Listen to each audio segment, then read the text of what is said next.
Hello दोस्तों, आप देख रहे हैं डी कोड इंडियन। हाल ही में प्रधानमंत्री नरेंद्र मोदी के द्वारा मध्य प्रदेश में एक कार्यक्रम को संबोधित करते हुए यूनिफॉर्म सिविल कोड यानी कि समान नागरिक संहिता के ऊपर जो कहा गया, उसके बाद से हमारे देश में पॉलिटिकल डिबेट तेज हो गया है। प्रधानमंत्री नरेंद्र मोदी ने पिछले मंगलवार को कहा था कि हमारा देश दो कानूनों के ऊपर नहीं चल सकता है और यूनिफॉर्म सिविल कोड हमारे संविधान का एक भाग है। प्रधानमंत्री नरेंद्र मोदी का ये स्टेटमेंट 22nd लॉ कमीशन के उस मूव के बाद आया जिसमें उन्होंने आम लोगों से और जो रिलीजियस ऑर्गेनाइजेशन है, रिलीजियस संगठन, उनसे यूनिफॉर्म सिविल कोड के ऊपर उनकी राय मांगी। तो आज के इस वीडियो में हम बात करने वाले हैं कि यूनिफॉर्म सिविल कोड का क्या स्थान है हमारे देश में। अभी यूनिफॉर्म सिविल कोड है क्या, अगर ये लागू हो जाता है तो अलग अलग धर्म और उनके लिए जो पर्सनल लॉज हैं उसके ऊपर ये क्या प्रभाव डालेगा, हमारा संविधान, सुप्रीम कोर्ट, लॉ कमीशन इसके बारे में क्या कहता है और कौन कौन से ऐसे राज्य हैं जिसमें यूनिफॉर्म सिविल कोड लागू है। यूनिफॉर्म सिविल कोड एक ऐसा कॉन्सेप्ट है जो नया नहीं है, ये दशकों से हमारे देश में चला आ रहा है। इसके ऊपर डिस्कशन होता है, इसके ऊपर डिबेट होता है। जब भारतीय जनता पार्टी पावर में आई थी तो उन्होंने बहुत सारे वादे किए थे, जिसमें से एक विवादास्पद वादा यूनिफॉर्म सिविल कोड को पूरे देश में लागू करना भी था। यूनिफॉर्म सिविल कोड सेक्युलरिज्म यानी कि धर्मनिरपेक्षता को लेकर के भी एक इम्पॉर्टेंट मुद्दा है। अगर आप अभी देखेंगे हमारे इंडियन पॉलिटिक्स में तो इसको लेकर के लेफ्ट विंग, मुस्लिम ग्रुप्स, कंजर्वेटिव रिलीजियस ग्रुप्स, इन सब की अलग अलग राय है। तो एग्जैक्टली यूनिफॉर्म सिविल कोड है क्या, उसके बारे में हम बात करते हैं। यूनिफॉर्म सिविल कोड एक ऐसा कॉन्सेप्ट है जो एक कानून की बात करता है सभी नागरिकों के लिए उनके पर्सनल मुद्दों जैसे कि शादी, डाइवोर्स, उत्तराधिकार, गोद लेना, ये सब। अभी क्या है, हमारा देश एक डाइवर्स कंट्री है। यहाँ पे अलग अलग प्रकार के धर्म के लोग रहते हैं और उन सभी धर्मों के लिए इन मुद्दों के ऊपर अलग अलग कानून हैं जिसको हम लोग पर्सनल लॉज कहते हैं। जैसे कि हिंदू के लिए हिंदू पर्सनल लॉज है। हिंदू पर्सनल लॉ को तैयार किया गया है हिंदुओं का जो धार्मिक ग्रंथ है उससे और जो हिंदुओं का रीति रिवाज है उससे कुछ चीज़ें ले करके। हिंदू मैरिज एक्ट 1955 हिंदुओं के बीच में शादी और डाइवोर्स को गवर्न करता है। हिंदू सक्सेशन एक्ट 1956 हिंदुओं के बीच में उत्तराधिकार, विरासत से जुड़े हुए मामलों को गवर्न करता है। हिंदू सक्सेशन एक्ट 1956 ना कि सिर्फ हिंदुओं के ऊपर लागू होता है बल्कि ये बुद्धिस्ट, जैन्स और सिख्स के ऊपर भी लागू होता है। मतलब कि उनका जो उत्तराधिकार और विरासत से जुड़ा हुआ मामला है वो भी हिंदू सक्सेशन एक्ट 1956 के तहत ही गवर्न होता है। इसके अंतर्गत हिंदू महिलाएं का उनके माता पिता के प्रॉपर्टी में बराबर का अधिकार है जितना कि हिंदू मेन का है। मुस्लिमों के लिए मुस्लिम पर्सनल लॉ है हमारे देश में जिसको हम लोग सरिया के नाम से जानते हैं, द मुस्लिम पर्सनल लॉ शरीयत एप्लीकेशन एक्ट 1937। ये मुस्लिमों के बीच में शादी, डाइवोर्स, उत्तराधिकार, उसके बाद मेंटेनेंस यानी कि डाइवोर्स के बाद जो महिलाओं को मेंटेनेंस का खर्चा वगैरह देना पड़ता है, ये सारी चीज़ों को गवर्न करता है। इसके बाद क्रिश्चियंस, पारसीज और जूस के लिए इंडियन सक्सेशन एक्ट 1925 भी है। इसके अंतर्गत कुछ कुछ बातें कही गई हैं जो मैं आपको बताना चाहती हूँ। जैसे कि क्रिश्चियन महिलाओं के लिए कहा गया है कि क्रिश्चियन महिला है और उनके पति का देहांत हो जाता है तो उनके पति के पूरे प्रॉपर्टी में उनको एक प्री डिटरमाइंड शेयर मिलेगा। अब वो कितना शेयर होगा ये डिपेंड करता है कि उस महिला का कोई चिल्ड्रन है कि नहीं है, उनके पति का कोई रिलेटिव है कि नहीं है। जैसे कि मान लीजिए कि अगर उस महिला का कोई बच्चा है तो यहाँ पे पूरे प्रॉपर्टी का 1/3 उस महिला को मिलेगा। अगर कोई उसका चाइल्ड नहीं है तो इस केस में जो रिलेटिव है उनको आधा मिलेगा और क्रिश्चियन महिला को आधा मिलेगा। उसके बाद जो पारसी विडोज होती हैं उनको यहाँ पे उनके पति का जो पूरा प्रॉपर्टी है उसमें से आधा प्रॉपर्टी तो उनके पति के जो माता पिता होंगे अगर वो जिंदा रहेंगे तो उनको मिल जाएगा और आधे प्रॉपर्टी में आधा आधा उस महिला को और उनके बच्चे को मिलेगा। तो ये सब कुछ यहाँ पे पर्सनल लॉज हैं। अब हम बात करते हैं कि अगर यूनिफॉर्म सिविल कोड लागू हो जाता है तो इन धर्मों के ऊपर और इन पर्सनल लॉज के ऊपर ये क्या प्रभाव डालेगा। सबसे पहले हम बात करते हैं हिंदुज़म के ऊपर। तो अभी देखिए, अगर यूसीसी आ जाता है तो जो हिंदू मैरिज एक्ट है 1955 और द हिंदू सक्सेशन एक्ट है 1956, इनमें बहुत सारी चीज़ों को बदला जाएगा। जैसे कि हिंदू मैरिज एक्ट के सेक्शन 2 सबसेक्शन 2 में कहा गया है, इसमें जो अनुसूचित जनजाति है यानी कि शेड्यूल्ड ट्राइब्स, उनके लिए किसी भी प्रकार का नियम नहीं है, इनको ऐड नहीं किया गया है।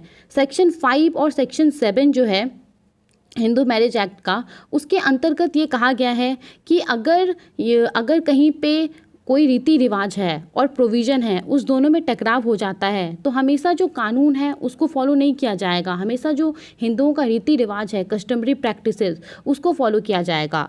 तो अगर यूसीसी लागू हो जाता है तो ये सब चीज़ों को यहाँ पे ख़त्म कर दिया जाएगा। उसके बाद अगर हम इस्लाम के बारे में बात करें तो यहाँ पे जैसा कि मैंने आपको बताया कि मुस्लिम पर्सनल शरीयत एप्लीकेशन एक्ट 1937 ये कहता है कि शरीयत लॉ के द्वारा जो मुसलमानों के बीच में शादी, डाइवोर्स और मेंटेनेंस का मुद्दा है, इसको देखा जाएगा। अगर यूनिफॉर्म सिविल कोड लागू हो जाता है तो जो मिनिमम एज मेंशन है शरीयत कानून में, सबसे पहले तो उसको यहाँ पे चेंज किया जाएगा। और उसके बाद मुसलमानों में जो पॉलीगैमी की व्यवस्था है, यानी कि एक मुसलमान आदमी एक समय में एक से ज़्यादा व्यक्तियों से शादी कर सकता है, तो उस चीज़ को यहाँ पे ठीक किया जाएगा, उसको यहाँ पे एबॉलिश किया जाएगा।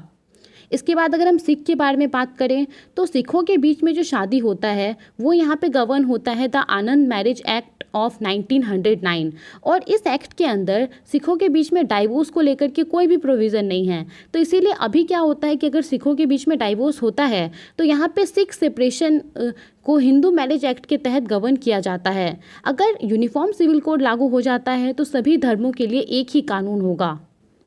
उसके बाद अगर हम बात करें क्रिश्चियंस लोगों के लिए तो यहाँ पे उनके अंदर जो पर्सनल लॉज है उसमें बहुत सारा बदलाव आएगा, उत्तराधिकार को लेकर के, एडॉप्शन को लेकर के, सक्सेशन को लेकर के। लेकिन सबसे बड़ा प्रभाव यहाँ पे पड़ेगा, अभी क्या होता है कि अगर कोई एक कपल है, क्रिश्चियन कपल, और उन्होंने डाइवोर्स लिया है तो जो कैथोलिक चर्च होता है वो इस बात को मान्यता ही नहीं देता है। तो इस चीज़ को यहाँ पे ठीक किया जाएगा, इसको देखा जाएगा। उसके बाद जो क्रिश्चियन डाइवोर्स लॉ है उसके सेक्शन 10A सबसेक्शन 1 में ये व्यवस्था है कि म्यूचुअल डाइवोर्स को तभी मान्यता दी जाएगी जब उनको 2 साल का, जब वो जो पर्टिकुलर कपल है वो 2 साल का सेपरेशन पीरियड खत्म कर लेता है। तो अगर यूनिफॉर्म सिविल कोड लागू हो जाता है तो यहाँ पे जो ये सेपरेशन पीरियड होता है, जैसे कि हिंदुओं के लिए 6 महीने का है, क्रिश्चियन के लिए 2 साल का है, तो इस चीज़ को यूनिवर्सल कर दिया जाएगा। एक ही यहाँ पे सेपरेशन पीरियड होगा सभी धर्मों के लोगों के लिए। उसके बाद सक्सेशन एक्ट ऑफ 1925 जो है वो ये कहता है कि जो क्रिश्चियन महिला है अगर उनके बच्चे का देहांत हो जाता है तो उस बच्चे का जो भी प्रॉपर्टी है उसमें क्रिश्चियन माँ का कोई भी अधिकार नहीं होगा। वो जो बच्चे का सारा प्रॉपर्टी है वो उनके पिता के नाम पे हो जाएगा। तो इस चीज़ को यहाँ पे ख़त्म किया जाएगा। अब हम बात करते हैं कि हमारा जो पूरा कॉन्स्टिट्यूशन है वो यूनिफॉर्म सिविल कोड के बारे में क्या कहता है। तो हमारे कॉन्स्टिट्यूशन के आर्टिकल 44 में जो डायरेक्टिव प्रिंसिपल्स मेंशन है उसमें ये कहा गया है कि भारत सरकार सभी नागरिकों के लिए यूनिफॉर्म सिविल कोड लागू करेगी। अब हम बात करते हैं कि सुप्रीम कोर्ट यूसीसी के बारे में क्या कहता है। तो सुप्रीम कोर्ट ने अपने बहुत सारे जजमेंट में ये कहा है कि यूनिफॉर्म सिविल कोड देश में लागू होना चाहिए, जिसमें से सबसे इम्पॉर्टेंट जजमेंट है मोहम्मद अहमद खान वर्सेस शाहबानो बेगम जजमेंट 1985। इस केस में एक मुस्लिम महिला थी जिनका डाइवोर्स हो चुका था और वो अपने पति से मेंटेनेंस की मांग कर रही थी। जब ये मामला कोर्ट में पहुंचा और जब सुप्रीम कोर्ट ये डिसाइड कर रही थी कि इस मामले को सीआरपीसी के तहत देखा जाए या मुस्लिम पर्सनल लॉ के तहत और किस कानून को ज़्यादा तवज्जो दी जाए, तब सुप्रीम कोर्ट ने यूनिफॉर्म सिविल कोड लागू करने के बारे में कहा था। इसके बाद 1995 और 2019 में भी सुप्रीम कोर्ट ने यूसीसी लागू करने के बारे में कहा था।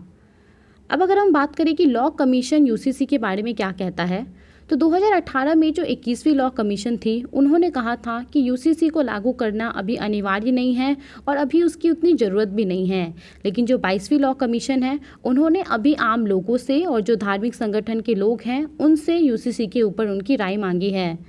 अब अगर हम बात करें कि कौन कौन से ऐसे राज्य हैं जहाँ पे यूनिफॉर्म सिविल कोड लागू है, तो गोवा एक ऐसा राज्य है जहाँ पे यूनिफॉर्म सिविल कोड लागू है। यहाँ पे गोवा सिविल कोड बेसिकली लागू है जिसको कि यूनिफॉर्म सिविल कोड कंसीडर किया जाता है और ये पोर्टुगीज़ टाइम से ही लागू है। 1867 में पोर्तुगाल ने पोर्टुगीज़ सिविल एक्ट लागू किया था और फिर 1869 में इन्होंने कहा था कि जो इनके ओवरसीज़ प्रोविंसेस हैं जो जैसे कि गोवा, वहाँ पे भी ये लागू होना चाहिए और तभी से ही ये गोवा में लागू है। पिछले साल 27 मई को उत्तराखंड सरकार के द्वारा भी अनाउंस किया गया था कि वो अपने राज्य में यूनिफॉर्म सिविल कोड लागू कर रही है और इसके लिए सरकार ने 5 मेंबर एक कमेटी को भी इस्टेब्लिश किया था।